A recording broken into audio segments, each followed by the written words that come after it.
A very good afternoon, very good morning, and for some of you, it could be an evening. Welcome to this session today.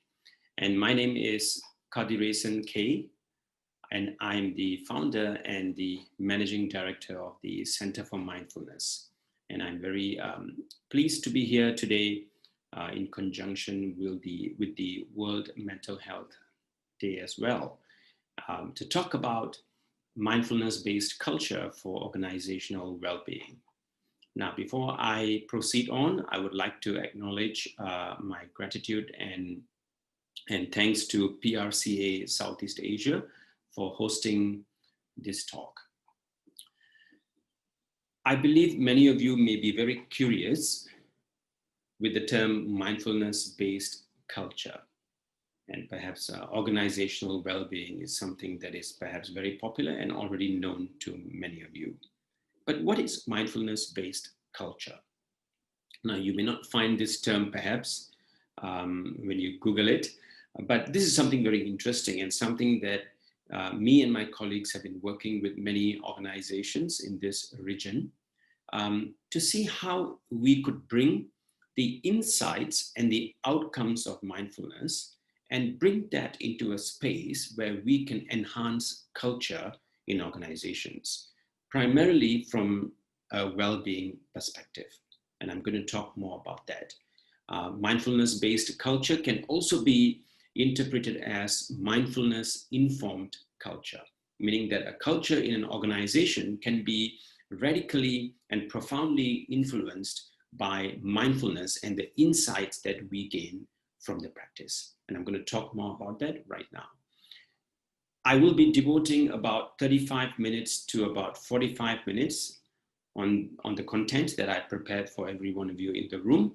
And after which I will take questions via the Q&A chat window. All right, so that's the plan for today.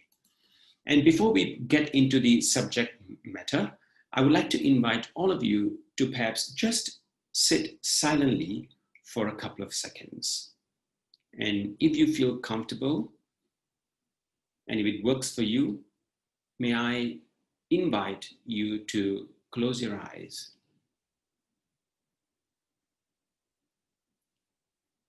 And then bringing your attention to your breathing.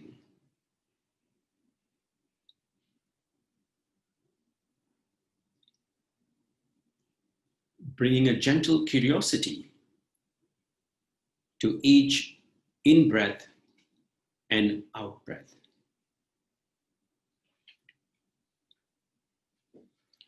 And then gently noticing what your intentions are in this present moment.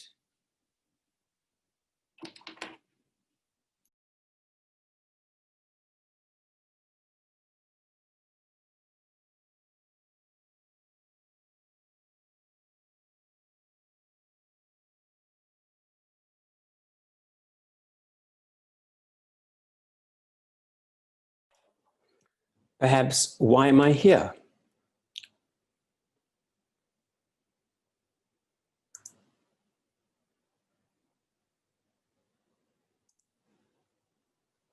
Recognizing my intentions.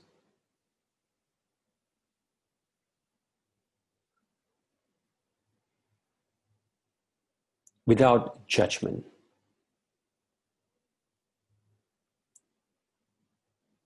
And then gently bringing your attention back to your breathing.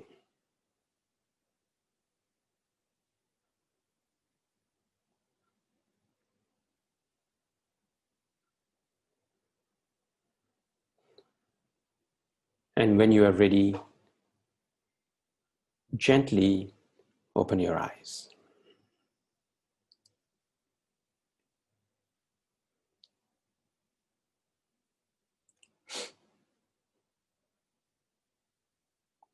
Now, with that, let us now explore the topic at hand.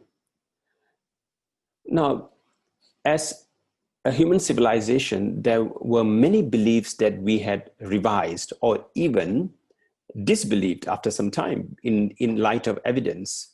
And there are many beliefs that we had and we cherished And I'm going to share with you a couple of them that we used to acknowledge as even facts. Now, until 1543, the earth was believed to be the center of the universe.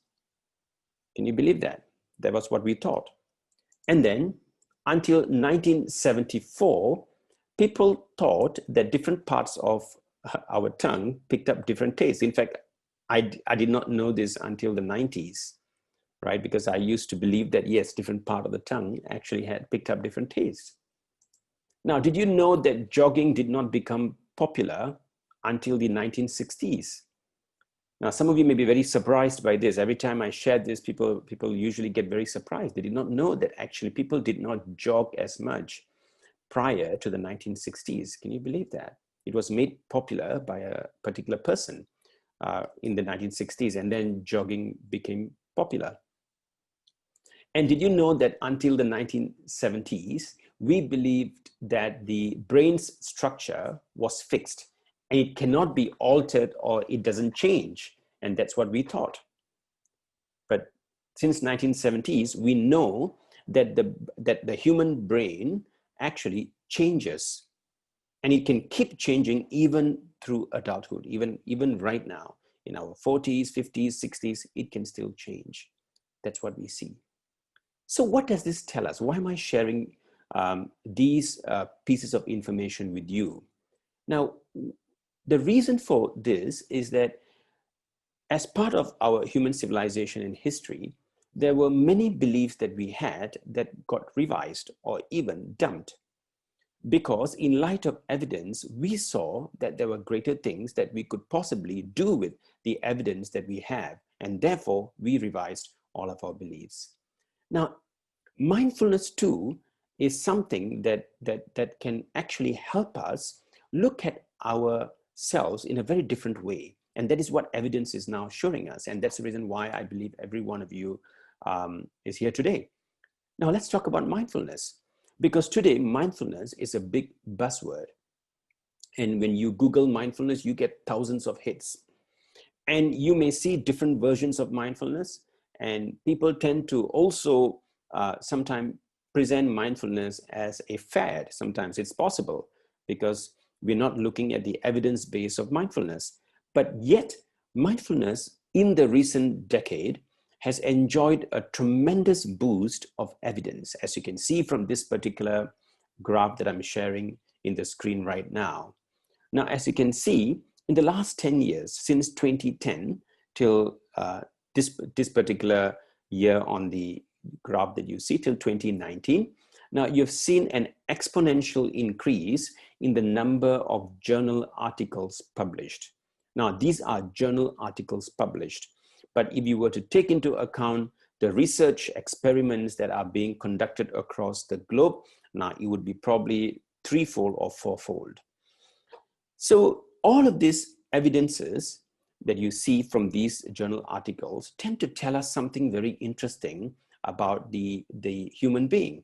I use the word human being very deliberately because we are discovering more and more about the way our minds work and the way our brains work, or even everything else, the whole organism that we have. And this is a very important discussion when it comes to organizational well-being, because one of the biggest gap that we see in organizational development discussions is the absence of psychology, the absence of understanding biology.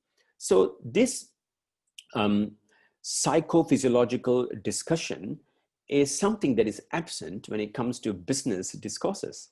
And myself, having worked in the space of organizational development as well, and leadership development, culture transformation, this is something that I recognize, a big gap when it comes to looking at organization as a whole, but keeping the psychological aspects apart. I'm talking about well-being particularly, because there is a connection with performance, which we'll talk about in a while. So looking at this evidence base that you see for mindfulness, now we can learn a lot about how we can bring those insights into organizational well-being, and possibly how can we even achieve that through mindfulness, which I'm going to talk about a couple of ideas in a while. So the question now may be, What is mindfulness? Some of you may be very curious. Some of you may be already aware of what mindfulness is. So I'm sharing with you the classical definition of mindfulness given by the founder of the secular mindfulness movement, Dr. John Kabat-Zinn. Now, Kabat-Zinn has been responsible for starting the movement of secular mindfulness or evidence-based mindfulness, which is quite different from the religious or the spiritual streams of mindfulness. So this is a secular one that is perhaps relevant for everyone. So this is the classical definition, which means paying attention in a particular way, on purpose, in the present moment, and non-judgmentally. So I have highlighted 4 important terms in this definition: paying attention, on purpose, present moment, and non-judgmentally. Now, this practice definition that you see right now in front of you differentiates mindfulness from other types of meditation practices. So some of us may tend to use the word mindfulness as a synonym for meditation. All right, so some of us think that practicing mindfulness is the same as practicing meditation. So let me tell you something very interesting. While mindfulness is a type of meditation, but not all meditation techniques are mindfulness practices. Allow me to repeat this. While mindfulness is a type of meditation, but not all meditation techniques are actually mindfulness practices. So therefore, mindfulness is a very unique type of meditation for many reasons, which I'm not going to dwell into deeply in this session, because that is not the purpose of this session. I believe you can get that information probably by Googling it or even doing more research on your own. So let's look at how mindfulness is practiced. So I'm going to now illustrate this for all of you. Now take a look at this image in on the slide. So you can see right on the left of this slide deck, you can see that there is actually a glass of water. Now, if you're looking at this image right now, which I would like to invite all of you to do that, now you are paying attention, right? That's the first, perhaps, criterion for the definition of mindfulness. So now you're paying attention to this image in front of you. Now, if you are doing this purposefully, meaning that your mind is connected to your pair of eyes and you are looking at this image, then you're doing this purposefully. All right, so you're doing it purposefully, meaning you know why you're doing it and you're doing it intentionally. That's the second criterion. The third one is this, which is the present moment. So what does this mean?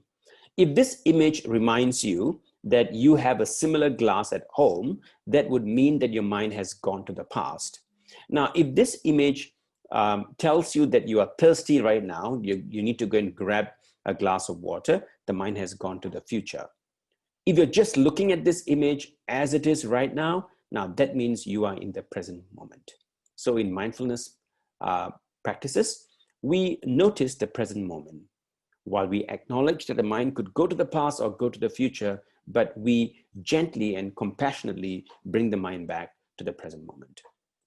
Now, take a look at this image. Continue to look at this image. Now, is this glass half empty or half full? So some of us may claim that it is half empty. Some of us may claim that it is half full. So from a mindfulness perspective, both are judgments. This glass of water is just a glass of water. So sometimes it is not about being optimistic or being pessimistic, because in mindfulness practices, we notice things as they are, or we notice our breath, we notice our sensations, our thoughts as it is in the present moment. So this actually satisfies the fourth criterion, which is non-judgment.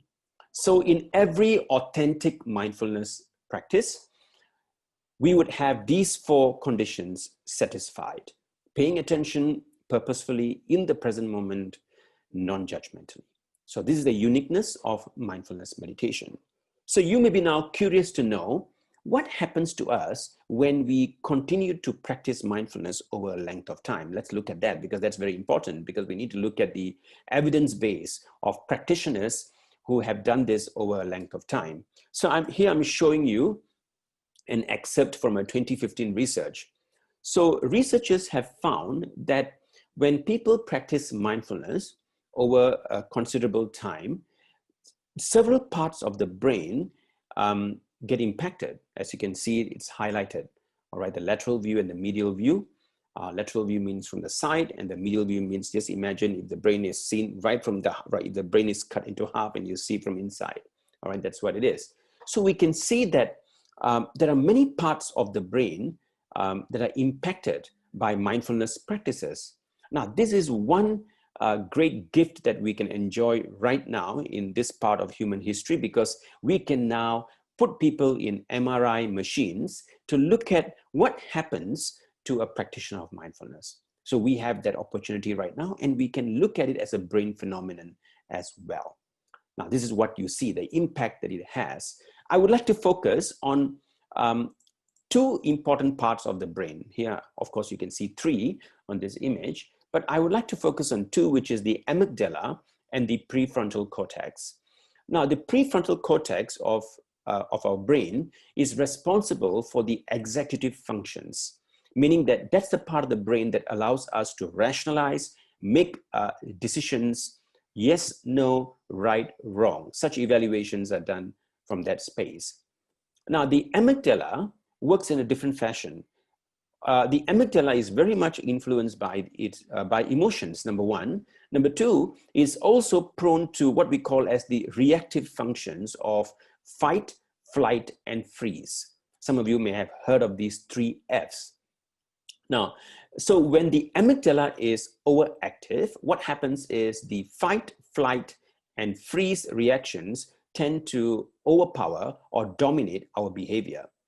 So imagine if in every workplace conflict, perhaps, all right, in a workplace you have a conflict. Now imagine if you fought every conflict, or if you tend to avoid, which is to flee, to take flight during every conflict that you encounter, or you totally freeze, you say nothing.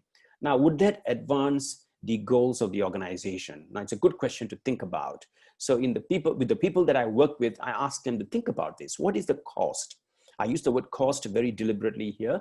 There is a cost for actually avoiding a conflict, maybe fighting or trying to dominate a conflict, trying to get our way, or even not responding. There is a cost, something to be lost. Now, if we could shift our response to the seat of the prefrontal cortex, which would then allow us to respond even in times of conflict. Now, what is the value of doing that in organizations? Now, this simple question that I've just asked could actually allow you to see the value that mindfulness could bring in workplaces, in organizations, as well as well-being. I hope you can recognize that. So what research tells us is, with mindfulness practice, the amygdala becomes underactive. Now, instead of being overactive, that means the amygdala becomes now less active. Not that it's not active, because we do need the amygdala in emergency situations. All right, it gets less active. And the prefrontal cortex, the front part of our brain, it becomes more active. Now, that's what we see from research findings. And also people who we have worked with, we have trained thousands of people, and interestingly, people do give us feedback. They say that, you know what, I'm able to respond more than before. So some of these benefits are also recorded in this slide. As you can see, responding instead of reacting, improved mental health, and obviously why we are having this session right now, because it is in conjunction with the World Mental Health Day as well. It helps us to improve our mental health, stress reduction, emotional regulation, increases positive states of mind, and etc. Now, I would like to also direct your attention to the 8th point, which is to enhance attention and resilience in high stress professions. So this is very important in today's workplace, especially right now, where we are in unprecedented times, and this can really help people to actually be more resilient. And there is a couple of misconceptions about mindfulness. The first one is people tend to assume that mindfulness is the same as meditation. It's not true, because the image of meditation that we have is a person who sits cross-legged, eyes closed. Now, that's the idea of meditation that we usually harbor in our minds, because that's the kind of memory that we have. But mindfulness can be practiced very, very in different ways, rather. There is mindful walking. There is also mindful eating.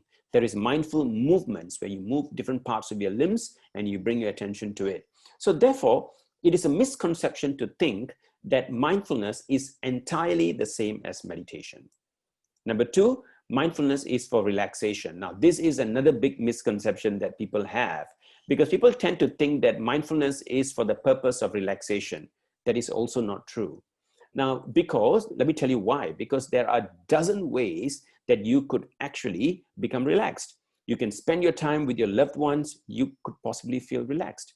Or you could go for a walk in the park, you could possibly feel relaxed, or listen to music, watching movies, all of them can make you feel relaxed. Then why would you need mindfulness then, right? Can you see that? However, relaxation is one of the secondary outcomes of mindfulness practice, not the primary, all right, secondary. So definitely it is helpful, but that's not the reason why perhaps we should practice mindfulness. Now, some people think mindfulness is clearing thoughts or emptying your mind. No, it is not true. In mindfulness, we become comfortable with our thoughts. We've got no issues with whatever thoughts that arise in our mind. We learn to create a very healthy relationship and a positive relationship with our thoughts. And lastly, people tend to think that mindfulness is spiritual or religious. So I need to share something very important at this juncture. Now, there are spiritual and religious streams of mindfulness, all right? There are. And there are also secular streams of mindfulness.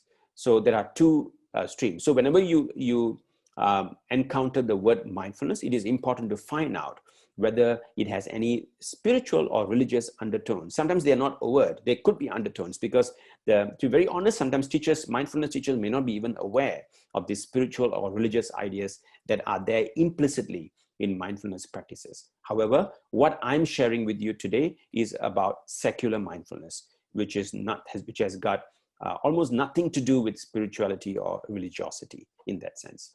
So with that, now that we have examined what mindfulness is and its benefits and how it works very briefly, let's look at the second topic, which is organizational well-being. Now, organizational well-being is a very huge topic. In fact, there is no one single theory that we all agree with, or even scholars and academics agree with regard to what it is. However, I'm going to share with you or propose to you two models that could be very helpful in trying to frame organizational well-being. Now, the first one is something called positive organizational scholarship. Now, this particular model, as you can see here, which was created by Kim Cameron, Professor Kim Cameron. If I'm not wrong, he's from the University of Michigan at that time when this theory was developed, and a lot of evidence that was found that when these four elements that you see on the screen, positive climate, positive relationships, positive communication, and positive meaning. Now, when they come together in organizations through obviously leadership behavior, now people's well-being gets enhanced. And not only that, they also found that the organizations performed better with this model approach, as you can see. Now, this is a very interesting thing because usually when we talk about organizational well-being, people tend to think about wellness. Now, when the word wellness is used, there is this misconception that wellness is pertaining to just the person or the employees in an organization. But that is not the case. We need to recognize that when we talk about organizational well-being, it also includes your profitability. It also includes your sustainability initiatives as well, or even sustainable profits. So when we look at organizational well-being, now we need to look at it holistically in that sense. There is also another model, which is this one. Here you can see the evolution in the way that we have looked at competitive advantage. Now, right from the left, you can see the traditional economic capital, where we look at everything in terms of finances, right? How much do we make? Now, that becomes the sole criterion through which we evaluate. And then we slowly moved into human capital. I think some of you may be very familiar. A lot of human resource departments around the globe rename themselves as human capital department, all right, or human capital management, that change. And then you can see a third shift, which is social capital, all right, where people found that the relationships and the networks that we have in organizations can determine how successful you are. And now we're in the fourth space that you can see, which is called psychological capital. All right, so here you can see, which is basically who you are, your ability to be confident, to have hope, being optimistic, and being resilient. Now, why am I sharing this with you? Because as you can see, that the research is suggesting that there is a big shift in the way we look at competitive advantage, which means that sometimes we need to shift from the traditional economic capital model to also include the psychological capital, which is in every employee in an organization. So when we look at organizational well-being, we are starting with everyone in an organization. Now, can we enhance their psychological capital? To be very honest, me and my colleagues here, we believe that mindfulness can be also a great psychological capital. Now, if we know how to use it. Now, that's a big challenge, all right? So we'll talk a little more about that. So when we bring mindfulness and organizational well-being together, there is a very interesting term that me and my colleagues use, which is, we call it a well-being-centered organizational well-being. Now, what is a well-being-centered, right? You can see the double, the occurrence of the words in double here. So what do we mean? So we are saying that the organizational well-being, which includes profitability, staff wellness, etc., should also be well-being centered. So your profits, your performance should not be apart from the well-being that you value. All right, so that's exactly what we are talking about. So we're talking about the holistic system of how successful or effective an organization is, should be also rooted on well-being in that sense. Now, how do we then get there? All right, let us look at that. So we use the 4 Ps to bring across this idea of what we mean by well-being centered, all right, performance or organizational well-being. So here you can see that these are the 4 Ps that we talk about in a mindfulness perspective. Now, obviously, right on top is profit, because every business or organization, if it is a profit, if it is not a non-profit organization, generally it's driven for the purpose of profits, all right? Now, that is perhaps one of the sole goals of an organization or a business. Now, then we also want to ensure that the people are also in the center. That means the well-being of the people should also be part of the goal of an organization. And on the left, the planet. Now, when I talk about planet, today we can use the word sustainability. All right, a lot of large corporations are also looking at sustainability initiatives so that we can make sure that the planet, people in the planet are not deprived of the resources that we are using right now. So that refers to planet. And right at the bottom is the person, which is very interesting. You can see people and then the person. Now, the person is what we mean by being well-being centered, because if you see there is a connection among the 4. Now, this is how we see the connection. So right at the heart of every organization, the person is right in the center. And that is why mental health is very important. It's a very important discourse, a very important discussion. And also, you can see that the person right in the center, which is you. So I deliberately use this word. It is about you, because you are the one who is listening right now. You are the one who's taking care of your well-being. So if your well-being is taken care of, in the sense that you take care of your well-being, then the organizational well-being is taken care of. That's what we are saying. So the organizational goals that you're looking at actually depends on the personal well-being of every person. Now, that's what we mean by the well-being centered performance or well-being centered organizational performance or well-being. All right, that's how we look at it. So the question now is, why is this very important? Now, you may be thinking, why is it that we need to do this? Why can't I conduct yoga programs or maybe other fitness programs in my organization, and that's good enough? But to be very honest, if you looked at the models earlier, that is not good enough, because wellness is quite different from well-being. Now, it's a very important thing, right, that we saw, because well-being involves confidence, resilience, meaning, and purpose, as you can see. So it's far bigger than actually wellness. So therefore, we need to recognize that when we impact the well-being of a person, it has a significant impact on everything else in an organization. We need to recognize that. Now, why is this important right now? Very simple. We are in a VUCA world. Some of you may have heard of this particular acronym. Now, VUCA means that we are in a world where things are very volatile, very uncertain, complex, and ambiguous. Now, I don't have to talk more about this because we are living in such times right now where the COVID-19 challenge is not, it's still unmitigated in that sense in certain parts of the world. Of course, in certain parts of the world, we are perhaps doing better, but it's still, it is something that we are still grappling with, hoping for a virus. So this COVID-19 situation tells us indeed that we are in a VUCA world. So what does this do to us?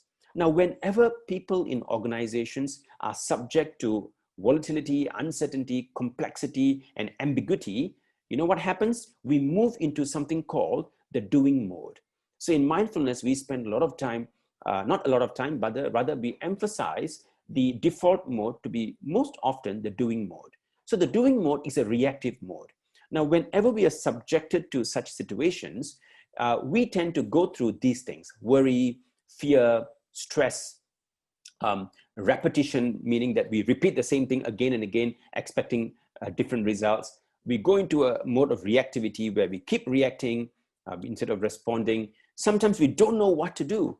Now, I've encountered people who sit at their desk and they just don't know what to do next.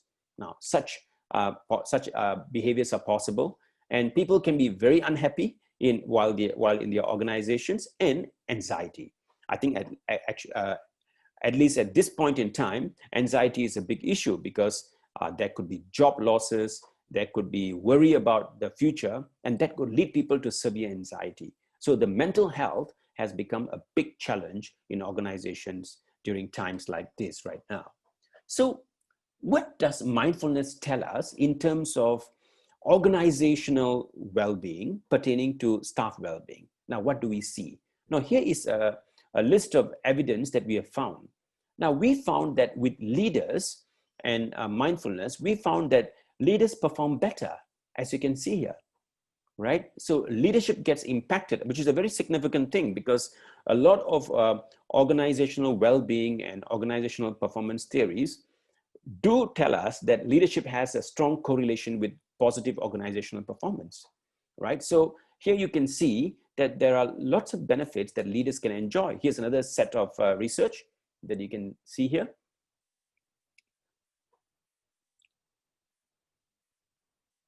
So these are for leaders, and how about for staff, that you may ask. Now, what are the benefits at workplace for staff? So you can see here, it decreases stress, creates a healthy learning environment. I like to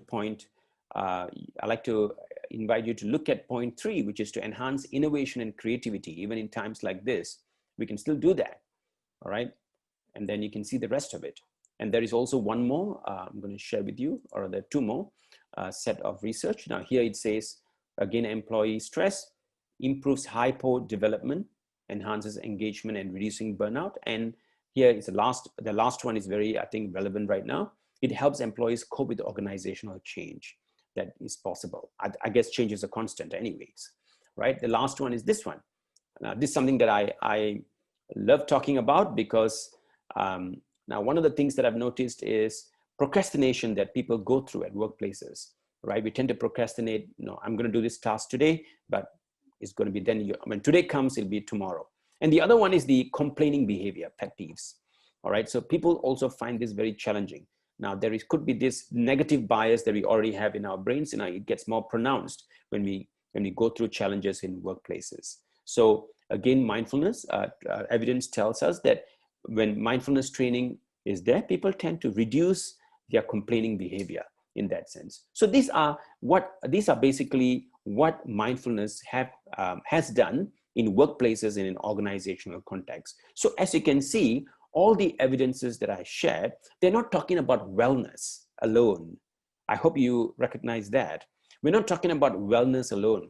We're talking about a space it's about performance from a space of personal well-being. All right. It is not personal well-being without performance, but both, because both are important in organizations, because we are there for a reason. We are there with a purpose. So then the question now is, compared to the current reality, what is it that we can possibly do? What can we change in the way that we look at organizational well-being or even wellness in organizations? How can we drive this change? So I'm going to talk about what are the possibilities and potential that you may have in your organizations. All right, so I would like you to look at that right now. Now, the first thing is, whenever in my experience, we and my colleagues, when we work with organizations in this across the globe and in this region, we notice something. Now, most of the initiatives or interventions that organizations introduce in their space are usually cognitive strategies. When I use the word cognitive, it means training, reflection, coaching, change management initiatives, and all of them are very highly cognitive, very process driven, very structural. And most of the time when I work with organizations, when they talk about wanting to change behavior, the first thing that comes to their mind is training, all right, or putting their teammates in a room and let's train them. Obviously, it's very important. Training is very important as well, because that's one of the ways that we can transform. Or another thing that happens less in I guess medium-sized and small organizations is what I call as behavioral initiatives. Now, when I say behavioral initiatives, like for example, you want to create a coaching culture in your organization. Now, that is also part of a cognitive strategy. All right, just so that you know. All right, I'm talking about the various types of cognitive strategies. But what organizations don't invest in is metacognitive strategies. Now, some of you may not be familiar with the word metacognition or metacognitive strategies. So what is metacognition? Now, metacognition is actually a word that is used in psychology to indicate the thinking behind thinking. That means, let me give an example. All right, so I am angry is quite different from saying I am aware that I am angry. Can you see the distance between anger and myself in the second statement? So I am aware that I am angry is quite different from I am angry, which is completely a direct association with me and the anger, or what I call as identification. So metacognitive strategies are very unique because it allows us to go into the heart of the meta, to look at intentions, to look at purpose, to go a little deeper to notice the reason behind the behavior. And it's not intrusive, it is not invasive in that sense. So metacognitive strategies have been introduced in some educational systems in some parts of the globe. But metacognitive strategies are pretty hard to grapple with because they are not as tangible as cognitive strategies. Because cognitive strategies are very process-driven, very highly structural, and it's easier for you to make to understand and actually roll it out. While metacognitive strategies requires perhaps a different set of skills. And it's not that it is impossible, it is something that we can learn, right? It's possible. So why I'm talking about this is because a lot of behavioral changes are seated on things that we don't know explicitly, all right? It is right in our minds, but we just don't see it. So metacognitive strategies help us to see these deeper feelings, intentions, and the whys of things, all right? WHY, all right? So that's what happens with metacognitive strategies.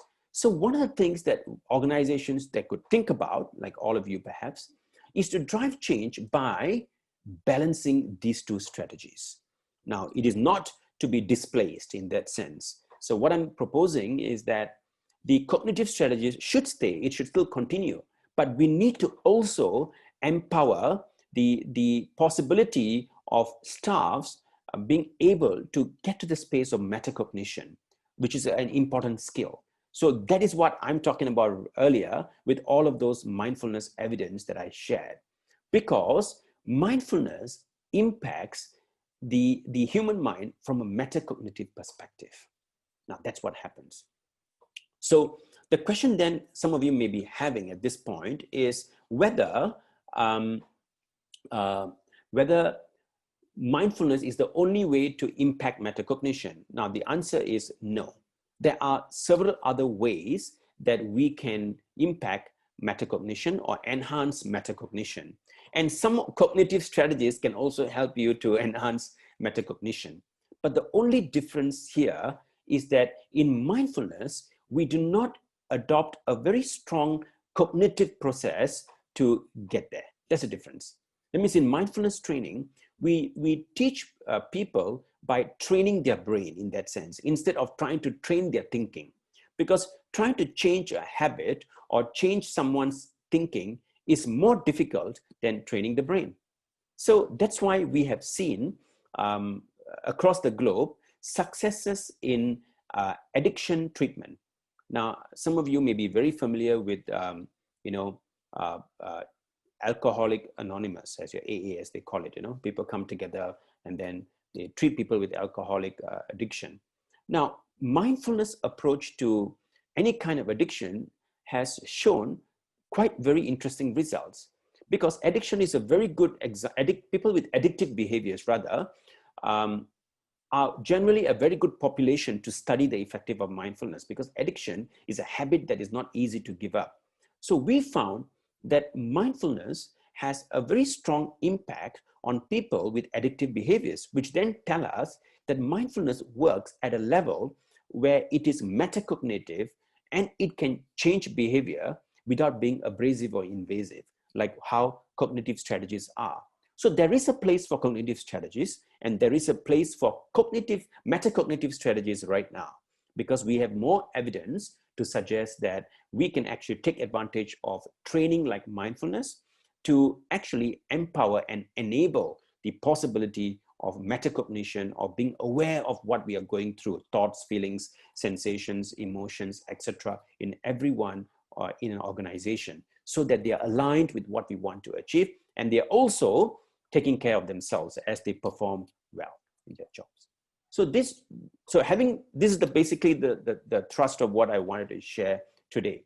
I would like to end my discussion, or my sharing rather, to make a statement that mental health initiatives now can be embodied into organizational culture and not be a pulse intervention.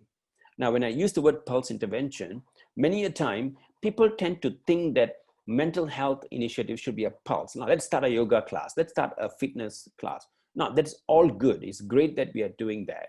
But rather than that, we can allow the insights that we have gained from what we see from mindfulness, to see whether, when as an organization, we get into the metacognitive space, and whether that could actually impact organizational culture in a great way.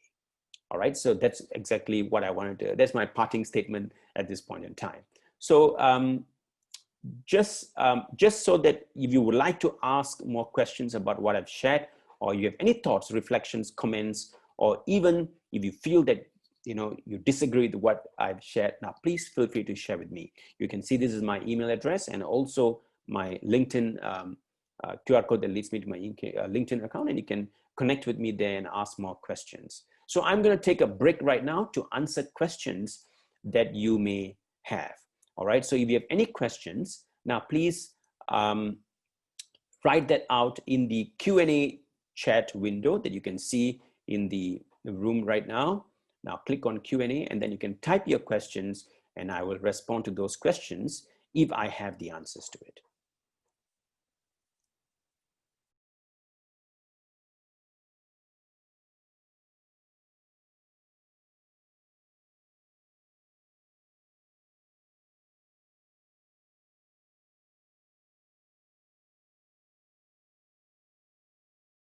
Okay, so all right, so question from here, one question that has come up is, what are some of the metacognitive approaches that organizations can take to imbibe a culture of mental well-being? So there are many ways to do it, but we need to get into the heart of the meta by actually allowing leaders to have a well-being perspective when working with their teammates. That's number one. That is it's also a cognitive strategy, but it allows to get into the metacognitive space. So we talk about how managers and leaders can be more of coaches rather than just being leaders and managers. We're not managing by objectives. We're not managing by goals, but looking at the person's well-being as you work and lead teams and perhaps your direct reports and teammates. That's number one. Now, number two is obvious, is mindfulness training.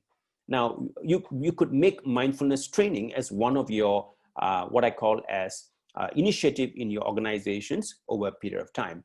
Just so that you know, mindfulness training is not very effective when it's just like a one-day intervention. Usually mindfulness training is conducted over a length of time because it takes some time for the human mind to adjust to new strategies. And typically it takes about 5 to 8 weeks of intervention. Once a week, usually it is done, so that the staffs can actually train themselves over a period of time before they see change. All right, so these are some of the ways. There are more ways, but I'm just responding in the interest of time very briefly. All right, next question. Right, do you have any tips on how to create sustainable organizational culture that based on mental well-being? Yes, I shared with you 2 of them. One of them is, in fact, we use a third one as well, which I'll share with you in a while. The first one is the model that I shared earlier, which is called positive organizational scholarship, which is one of the models that can help. The other one is, of course, positive psychological capital. That's one. And the third one that we have been using very much is another model that we use, which is called integrated well-being model. All right, which is something that is new, and we have been using that because we look at all aspects of an organization and see how you can actually impact at each of the level. Now, when I say level, it's very interesting.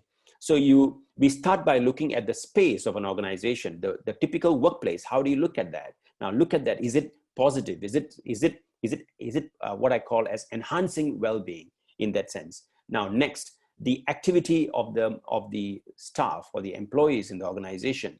Now, how do the activities that are promoted in the work life, in the work life behavior, or the workplace behavior rather, does it promote, does it enhance energy, or does it deplete energy? That's one way, and so forth. Emotional well-being, and then intellectual well-being, which is basically how autonomous staff are, how empowered they are, do they know what they need to do when they have a question, and lastly, purpose and meaning. Now, you saw that in the positive organizational scholarship as well.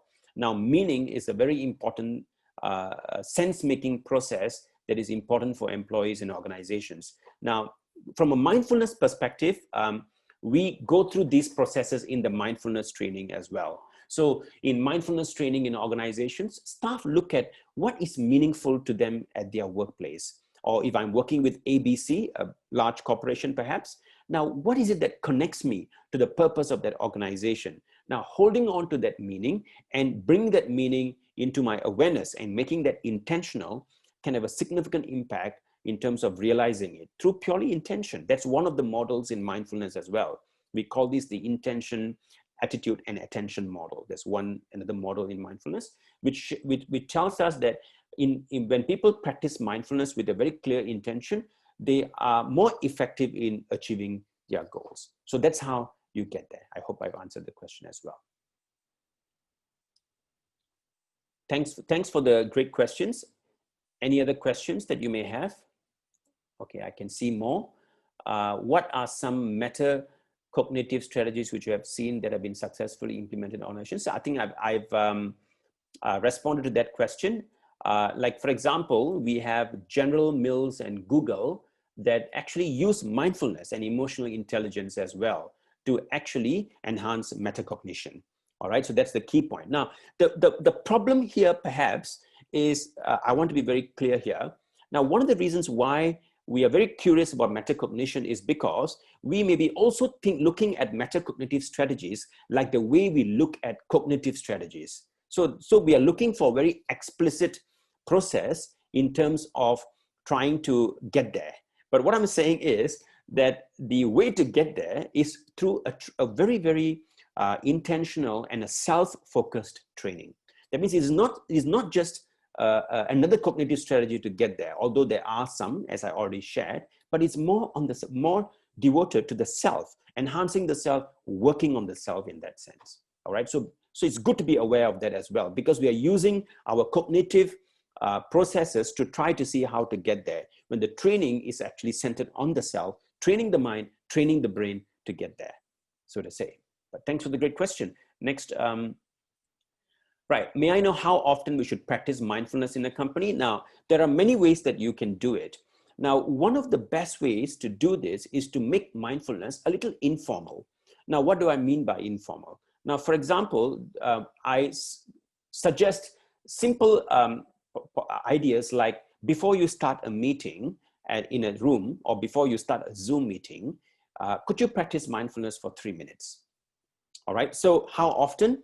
Now, if you could do 3 to 5 minutes once a day, that's great in a company.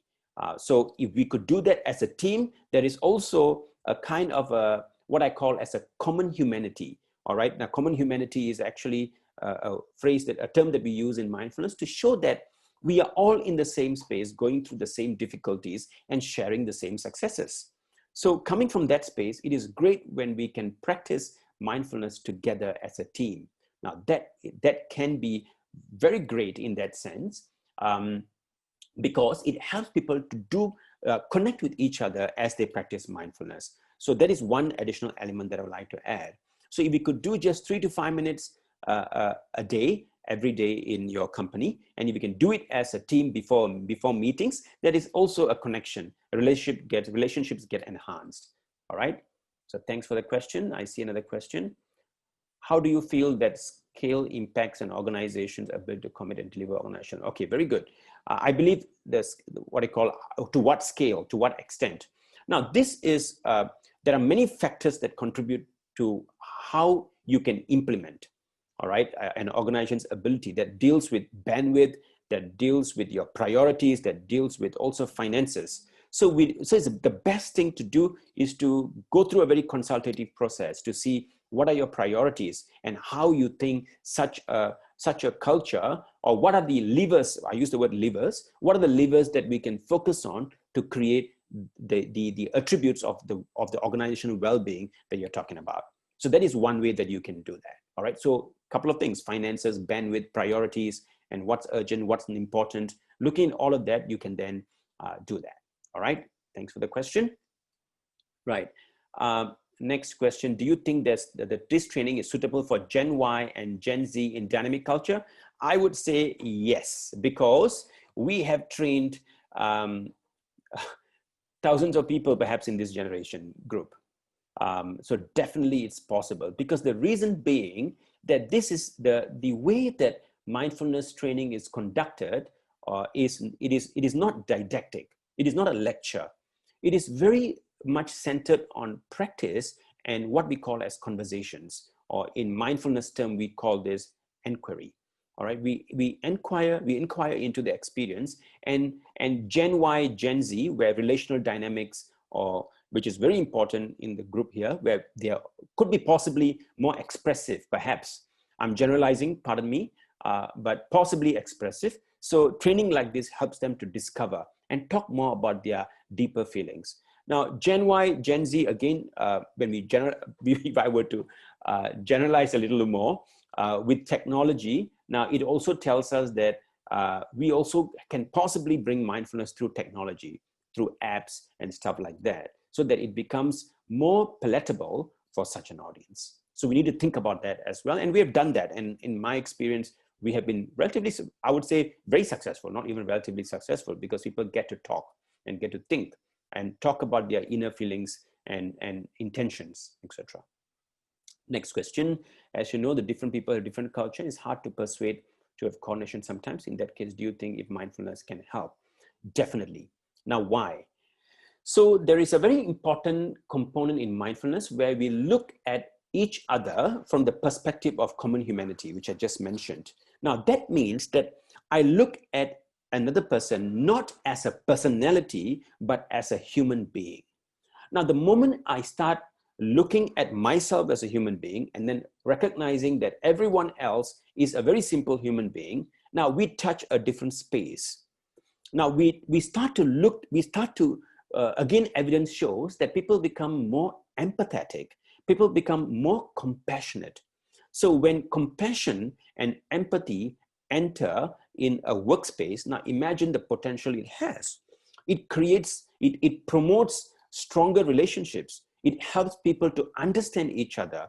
There could be perhaps fewer conflicts. And therefore, I would say that the coordination perhaps becomes easier, all right, in that sense. So that's how I look at it. Not that I'm saying it will work all the time, but what I'm sharing with you is there is a great potential from the perspective of evidence and practice, practice as well as evidence in that sense, to look at it from this, take this perspective that I just shared. And this is the last question that I'm going to respond. There are so many mindfulness practices as on digital apps. Which one do you recommend for organization? They serve different purposes at different times. Now, the app, I'm not gonna talk about a particular app. The app that you choose has to be what I call as culturally relevant. That's number one. Now, because there are many mindfulness apps that have religious or a spiritual undercurrent. There are apps like that. Now, so when you need to look for an app that is culturally sensitive in that sense. Now, especially if you look at, so where I live in Singapore, now it's a multicultural society, as everyone would know. The what I call as the society is built on the premise of cohesion and what I call cultural harmony in that sense. So when we have a society or a community or organization that promotes diversity and not wanting to impose in any way, consciously or unconsciously, on any kind of spiritual ideals, then we have to be very careful on the type of apps that we use. Because in our experience, there are certain apps that could be very neutral and very secular in that sense. And there are apps that could have those undertones and undercurrent in that sense. It tends to exude that without, perhaps that people don't even know that. And that is a possibility, because sometimes app developers do not take this into consideration, because all they're looking at is how I can bring mindfulness out without taking this into consideration. So I would say that, yes, that's one of the criterion that you could use. And I think the second question, do they serve different purposes at different times? Now, that is not the case, because most mindfulness apps are, again, most authentic mindfulness apps, because there are many apps that may claim that they teach mindfulness, but they are not evidence-based mindfulness. Number one, they may not be secular mindfulness. They may be calling it a mindfulness app, but actually they're teaching meditation. There's even apps that tries to reprogram your brain subconsciously. Now, such apps are not mindfulness at all, because in mindfulness practices, we don't want to get to the space, but that's not mindfulness, to try to reprogram your brain or your mind at a subconscious level. That is certainly not mindfulness. But apps claim that they are mindfulness apps, but actually they are not. So it's very good to be mindful and respecting the fact that I'm in a public space. And if you would like very targeted, if you have a target question about an app or something like that, now feel free to reach out to me, and I'll be very happy to guide you as to what are the possibilities that you may have and what kind of apps you can possibly use given the culture that you are in. All right, so now with that, I believe I have answered all the questions, and thanks for the great questions. And I hope this session was valuable to every one of you. Before I check out, now, if there's anything else to share from my end, is nothing but gratitude. And I'm grateful to be given this opportunity to speak with all of you. And I wish that you are well, and I wish that you are happy and your well-being continues to be great in these very difficult times. All right. Thank you, my friends. Now, before I check out, let me share my contact details one more time. In case you have a question, you can choose to write to me, and I would respond you either via email or via LinkedIn. Thank you very much, and have a great rest of the day. Bye-bye.